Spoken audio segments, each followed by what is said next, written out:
Okay guys, we are here on Team Runick channel with Jonas? What did you play? Good question. I played a cool deck. Show your cool deck. So, YCS Bologna, I went 9-3. I lost a 2 to Julius Schwarzkopf. He won the dice roll, that's why he won the match. So, best card of the deck? Performable 5 Rainbow Magician. This What card, does it do? Yeah, the good question. You can read it by yourself. Just joking, nobody gets it. Maybe you remember there was a format with Super Heavy where this was played. This card basically says it applies for both players. If the player does not have a set card in the spell and trap zone, you cannot activate monster effects on the field and you cannot attack with monsters on the field. That's Really it. nice. There's more with the 4 set was irrelevant. If you have 1 set or more, it doesn't matter. Like you are playing if there's 1, if there's 0, you're not. Well, how are there no set cards in my opponent's spell and trap zone? I main decked the Cosmic Cyclone. It helps. Yeah, and then we also play Runick, obviously. We remove those cards and yeah, it always helps. Also, this card has another effect. It is a monster, it has a monster and a pendulum effect, surprise, surprise. The monster effect is a graveyard effect only, and this card's graveyard effect is not once per turn. Well, how does a pendulum card get into the graveyard? If it is detached as an Xyz material from Typhon, for example, or if you discard it for Hugin. Or, yeah, maybe there's other ways, but this was mainly how it got there. And yeah, whenever you set the spell trap, you can put this in the pendulum zone. This won quite some games when you're doing this, and the opponents do not have any cards set in the spell trap zone. Okay, continue. Inspector Border, probably the best monster flat kit that there is in the game. Issue, everybody plays Infinite Impermanence. Well, it's somewhat synergized because Infinite Impermanence is all good against the Performable. If they don't have Infinite Impermanence, they're just not playing. Whatever. Let's go. Card Scanner. This card is insane. It's probably the worst card in the deck, but this card helps you just close out games because you can activate this. If you need the cards, you can call spell, get back your Runick tip or whatever you put on the bottom of the deck with the Runick Fountain. Otherwise, you can call just trap and the opponent get their monsters or cosmic cyclones or whatever on top of the deck. And if it's something that you don't want them to draw, you just banish them with the Runick spells. If it's something you don't care, you just pass. Okay, then we continue with the good draw cards. Card of Demise. This card draws 3 cards. Pot of Desires, only 2 copies. Why? You can play 3, but if you play only 2, the card quality in your deck is greater, and this also improves a lot of your cards because basically almost every card in your deck draws cards. So this is why I chose only to play 2.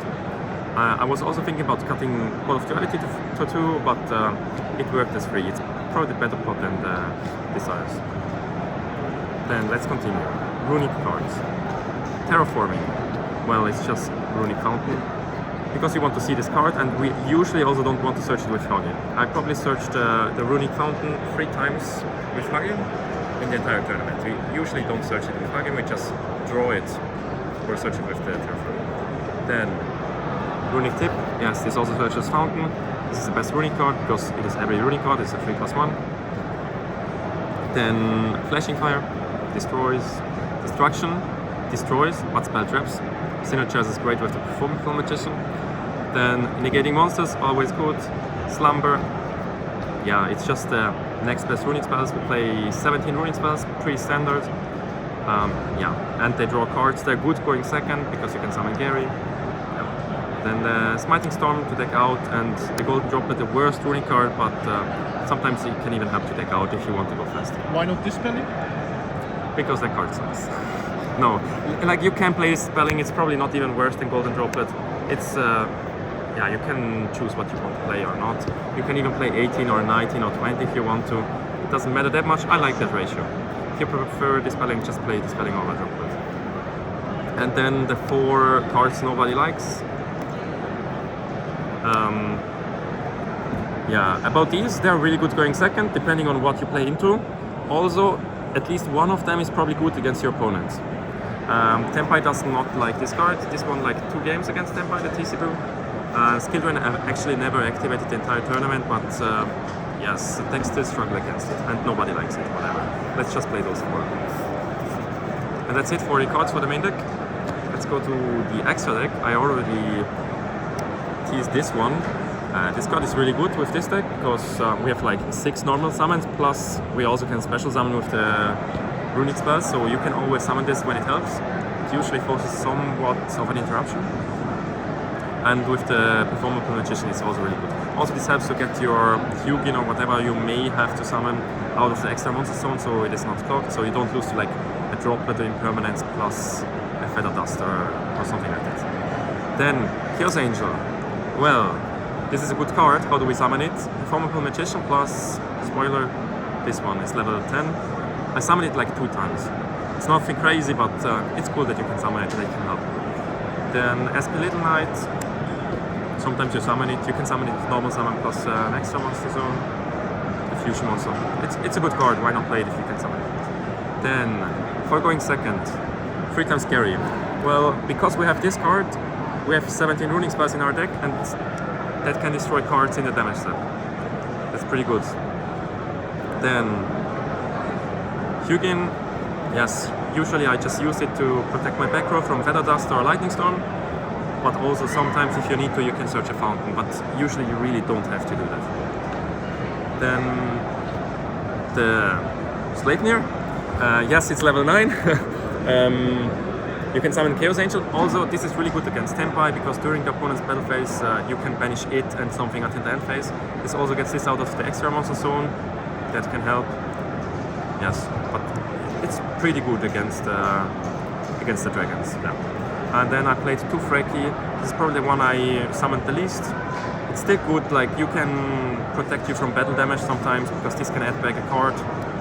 Also, this can help somewhat of taking out, but usually you don't have battle phase, so it doesn't matter. With skill drain, it would deal damage, it's not whatever. This was the one I used the least. And then Moonin. Sometimes you had to give the opponent a Cosmic Cyclone with the card scanner or something, then I just summoned Moonin to protect from that. Also, for time, this card can come up. I went to time only one time where it was like, yes, I have to look for life points. But that game was won by another card and not by Runick.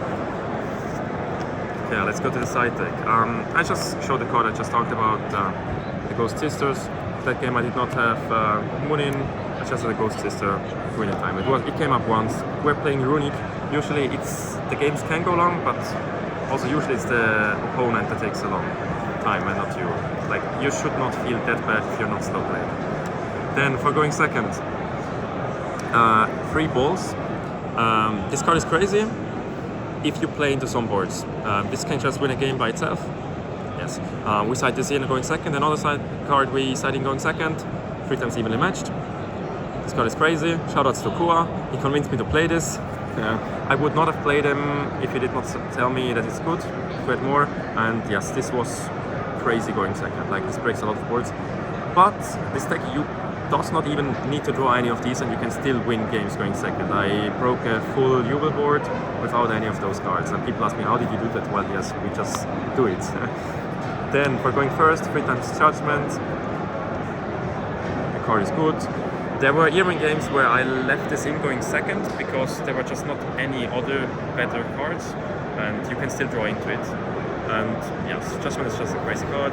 And then the last card, Griff, Super Ancient Organism. I did not side this that often, but it can help against Centurion.